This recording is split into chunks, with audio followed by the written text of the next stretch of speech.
እንዴት ናችሁ ውዶች? ደህና ናችሁ? አለሁኝ እግዚአብሔር ይመስገን ደህና ነኝ። ሰብስክራይብ አድርጉኝ። አዲስ ጀማሪ ነኝ። ሰብስክራይብ ላይክ አድርጉኝ ይባላል።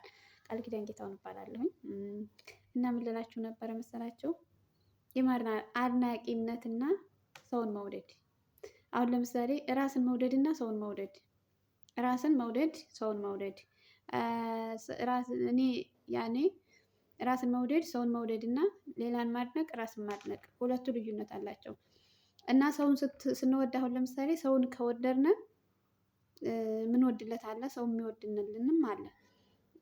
ግን ማንም እንደ ራስ ማንም ማንን አይወድም ማለት ነው። ለምሳሌ አሁን እኔ ራሴን እወዳለሁ። ከአንዱን አካላቴን መርጬ አይደለም እወደው። ግን ሰው አሁን ለምሳሌ እንትንሽ እኮ ያምራል ብሎ ነው እንጂ የሚነግርሽ ሙሉ ሰውነትሽን፣ ሙሉ ባህሪሽን፣ ሙሉ ማንነታችንን የሚወድ የለም። በእርግጥ ከስንት አንድ የሆነ ሰው ሊወደን ይችላል። ግን ራስን እንደንትና አይደለም። ራስን ራስ ነው የሚወደደው። አሁን እኔ አንዱን አካላቴን መርጬ አይደለም የምወደው።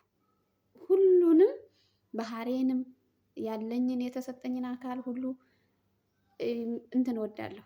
አንዳንዱ ሰው ግን ሰው የሚወደን ግን አንዱን ለይቶ ነው። ሰው የሚያደንቅልን አንዱን ለይቶ ነው። ሰው የሆነ ነገር የሚለና አንዱን ለይቶ ነው። ስለዚህ ማን እንደ ራስ ስንወድ ራሳችንን እንወድ፣ ስናደንቅ ራሳችንን እናድንቅ። ከሰዎች ምንድነው መልካም ነገር ብቻ ከሰዎች ልንማር እንችላለን። ጥንካሬ፣ መልካም ነገር ከተማርነ ሌላ ግን ማድነቅ ያለብን ራሳችንን። አሁን እኔ ብከሳ ብጠቁር ሰው ሊጠላኝ ይችላል። በአጣ ደግሞ ሰው ሊጠላኝ ይችላል። ሲያመኝ ራሴን የሆነ ሰው ሊጠላኝ ይችላል። ግን አሁን እኔ ቢያመኝ ራሴን አልጠላም። ብከሳ ብጠቁር ራሴን አልጠላም። ምክንያቱም እኔነቴን እኔ ያለሁት እኔ ብቻ ነኝ። ሰው አይደለም። ሰው ጥሎሽ ሊሄድ ይችላል። ሰው ጥሎነ ሊሄድ ይችላል። ሰው ወፍራም ሆኖ ውበት ኑሮኝ ምን ኑሮኝ ሊያገባኝ ይችላል። ግን ከስንት አንድ ያኔ ሰውነቴ ሲከሳ ሲበሰኩል ጥሎ ሊሄድ ይችላል። በቃ ቅርጼ ሲቀያየር ማለት ነው። ምክንያቱም ሰው ያፈቀረኝ የላይ ነው ማለት ነው። ማድነቅ ያለብን የራሳችንን ነው። አሁን እኔ በጣም ደክሞኝ ሁለት ሁኝም አወራበታለሁ። አይዞሽ ጠንክሬ በርቺ ምን በይ ትለኛለች። በአንድ ጎን ሁድ ደክሞኝ ምን ብሎ ምን በር ተስፋ ራሳችን ሁለት ሆነን እናወራለን። ሲደክመን በርቺ፣ ሲደክመን ያልፋን፣ ሲደክመን ደግሞ እንትን ይላል። ከሰዎች ይቀጥሉ ማለት ነው። ስለዚህ ማድነቅ ያለብን የራሳችንን ብርታት ነው። በቃ አንቺ ጎበዝ ነሽ ራስን ማለት ነው። አንቺ ወርቀሽ አትወርቂም። በቃ እንደዚህ ነው።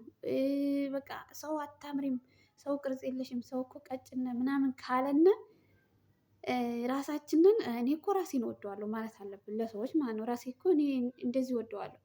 አንድ ሰው ደግሞ መጥቶ ይሄ ነገርሽ ያምራል ካለሽ በቃ የሚወዱ ያንን ነገርሽን ብቻ ነው ማለት ነው። ስለዚህ ለሰዎች መልስ የምንሰጠው እኔ ማንነቴን የሚወድ ነው እንጂ አንዱን ነገር ለይቶ የሚወድ አይሆኖርም ማለት አልፈልግም ማለት አለብን። ሰዎችን ስንቀርብ ደግሞ የምንወድላቸው አንድ ባህሪያቸውን ከሆነ ጥሩ አይደለም። ሁሉ ነገራቸውን መናገር አለብን።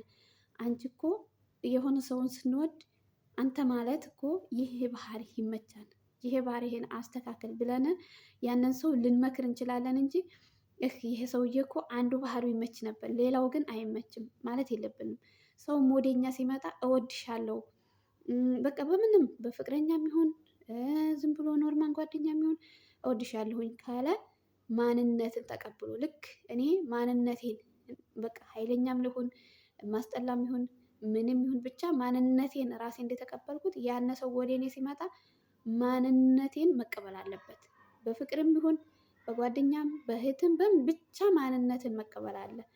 ከዛ ላይ ግን አንድ ሰው ወደኛ መጥቶ ማንነታችንን ሳይቀበል ቢሄድና እከሌ ማለት እኮ ብሎ ለሌላ ሰው ቢያወራ፣ ሌላ ሰው ደግሞ ለኛ ቢያወራ ምንም ነገር አይሰማንም። አሁን በቃ እኔ ኃይለኛ ከሆንኩኝ ያነ ሰው አልቀየረኝም ሄደ፣ ግን ሄዶ ለሌላ አወራ ቢያወራም ምንም ነገር ሊሰማኝ አይችልም። ምክንያቱም ማንነትን የማውቀው ራሴ ብቻ ነኝ እኔ ማለት ነው።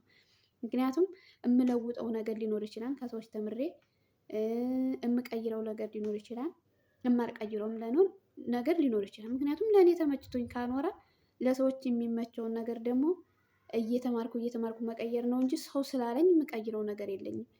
ግን አሁን ለምሳሌ እየሄድን ብዙ ቦታ ስንደርስ ብቻ የሚያስጠላን ነገር አለ።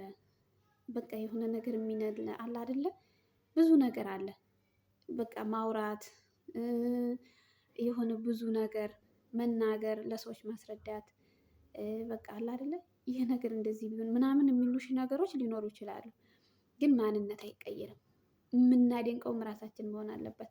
ሰዎችን አሁን ለምሳሌ እንከተላለን። እከሌ እኮ እከሌ እኮ እከሌ እኮ በቃ የሆነ የከሌ አድናቂ፣ ግን እኮ ያነ ሰውዬ እኛን አያቀንም፣ አበዴን አያቀንም። የሚያውቁን የቅርብ ቤተሰብ ብቻ ነው። የሩቅ ቤተሰብ ለራሱ ማለት ነው የሆነ ሀገር ሄደን ቆይተን ስንመጣ እንዴ ማናት ይችል ሊሉን እኮ ይችላሉ። እንዴ ማናት ይቺ ማናት ምናምን ሊሉ ይችላሉ። እንኳን የማናውቀው እሱ በሚዲያ መጥቶ ደግፈ ነው ይቅርና ለከሌ ብለን ተሳርበን እከሌን ደግፈን ተሳርበን እከሌን ነቅፈን ተሳርበን ይቅርና ጎረቤት እንኳን የሚያውቀን ለራሱ አሁን ቤተሰብ የሆነ አረብ ሀገር መተን ብዙ ካቆየን እኮ ያጠፉናል።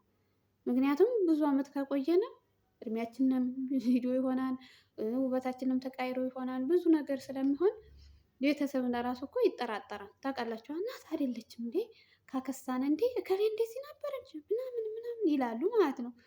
ስለዚህ እንደዛ ስለሆነ እና እኛ ደግሞ ታውቃላችሁ። ስለዚህ እኛ አሁን እኔ ባዲግም ብከሳም ብጠቁርም ራሴን ያኔ አላጠፋትም። በቃ አሁን በፎቶ ለራሱ የድሮ የህፃንነት ፎቶ አሁን ስናየው እኔ ነኝ እንዴ እንላለን፣ ግን እኮ ነን። እና አንዳንድ ሰዎች አሁን በቃ የሆነ እና የምንደግፈው ሰው ለራሱ አያቀንም፣ አበደን አያቀንም። በቃ የሆነ ቦታ ሲደርስ ተሳድበሽለትም ይሁን ተሳርበንለትም ይሁን ደግፈንውን ምን ይሁን ከላይ ደረጃ ሲደርስ የሚያሳስበው ምኖቹ ነው አንትኖቹን አይደለም። ያን የደገፉትን ሰዎች አያስታውስም። አባትና እህቶቹን የቅርቡን ቤተሰቦች ብቻ ነው። እኛ ደግፈነው ተሳርበንለትም ይሁን እኛ ደግፈነው ምንም ይሁን አድንቀነው ይሁን ምንም ይሁን አያቀንም። ስለዚህ ራስን ማድነቅ፣ ራስን አድንቆ መቀየር፣ ራስን አድንቆ ትልቅ ደረጃ መድረስ፣ ራስን በቃ ማድነቅ፣ ማን እንደራስ በቃ ማን እንደራስ ምናምን ማለት ነው። አርአያ መሆን ደግሞ ለሰዎች አርአያ መሆን፣ መልካም መሆን፣ በቃ ብዙ ነገሮችን አንችልም ከተባልን ችለን ማሳየት። በቃ እንደ ከሌ መሆን እፈልጋለሁ እናትን አርአያ ማድረግ። ምክንያቱም የኔ እናት ማለት ምን ማለት ነው? ከሰዎች ደግሞ አርአያ መውሰድ። በጣም እከሌ ማለት እኮ በቃ ከሷስ እንደዚህ በሆንኩን ካልነ የእሷን መውሰድ፣ ቆራጥ መሆን። ሰው እንቺ አታምሪም፣ አንቺ ታስጠያለሽ፣ አንቻችም ከተባልን በቃ እኛ እንችላለን ብለን ካሳየንም እንችላለን። ታውቃላችኋ እንችላለን። ግን አንችልም፣ ኧረ ሰው ምን ይለኝ ይሆን? ሰው እኮ እንደዚህ ብሎኛል እኮ ሰው እንደዚህ ብሎኛል እኮ። ሰውን ከምንደግፍ ራሳችንን በቃ ምንም ፈጣሪን አንበድል እንጂ ሌላውን ሰው አስቀየም ነው ምን አለ ምን ከሰዎች ጋር እንጣላ እንጂ በራስሽ ሙድ በራስሽ ነገር በቃ ዘና ፈታ ካልሽ ምንም ነገር የሚመጣ ነገር የለም። ስለዚህ ራስን ማድነቅ አለብን። ከዛ ደግሞ ሰዎችን ተከትለን ገደል የምንገባ ሰዎች አሉ። አሁን ሰዎች በሚዲያ ላይ ትዳራቸው በሚዲያ ላይ እንዲሁ ጓደኝነታቸው በሚዲያ ላይ ምናምን ከሆነ እነዚያው ሰዎች ሲጣሉ፣ እነዚያው ሰዎች ሲዳደቡ፣ እነዚያ ሰዎች እንትን ሲሉ በቃ በእነሱ ዓለም ያበቃች ይመስለናል። አላበቃችም። እነሱ በሚዲያ ነው እንጂ በቤታቸው ማንም አያዩም። አሁን የከሌን ትዳር ይስጠኝ የምንለው አለን፣ የምናውቀው ሰው ማለት ነው። የከሌን እኮ ልጆች እንደሱ በሆኑልኝ ምናምንም አርአያ ልንወስድ እንችላለን። ግን እነሱ ተጣሉና ትዳር አላበቃም። እነሱ ተጣሉና ጓደኝነት አላበቃም። እነሱ ተጣሉና ቤተሰብነት መፍረስ የለበትም። ምክንያቱም ወደ ትዳርን መግባትም ራስንም ቀጥ አድርጎ መግዛትንም ራስንም ከፍ ማድረግንም ያኔ በቃ ከፈጣሪ የተሰጠ ችሎታ ነው እንጂ ከማንም አይደለም። ስለዚህ ማድነቅ ያለብን ራስን ነው። ደግሞ አርአያ መሆን ያለብንም እግዚአብሔር አምላክ ሁሉን ትችላላችሁ ካለ ሰዎች ሁሉን ነገር ስለረሱ ሰዎችን ስላደነቅ ሳይሆን ራስን ትችላለች እንችላለን ብለን መነሳታል። አሁን እኔ ኢትዮጵያ የከፈኩት እችላለሁ። ስለዚህ እችላለሁ ካልኩ ደግሞ እችላለሁ እስከ ቻልኩ ድረስ ሰራለሁ። ያልቻልኩትን ደግሞ አልቻልኩም ብዬ አቆማለሁ። ስለዚህ እስከ ዛሬ ለራሱ ሰራ ነበርኩ ትቼውም አሁንም ለሰራ ነው። ስለዚህ ራስ ማን እንደኔ። ስለዚህ ራስን ማድነቅ በቃ ማን እንዳንቺ በላችሁ ራስን አድንቁ። እኔ እናቴን እወደዋለሁ፣ በጣም እወደዋለሁ እና በጣም ነው የምወደው ቃል ኪዳን። ሰብስክራይብ አድርጉኝ እሺ እና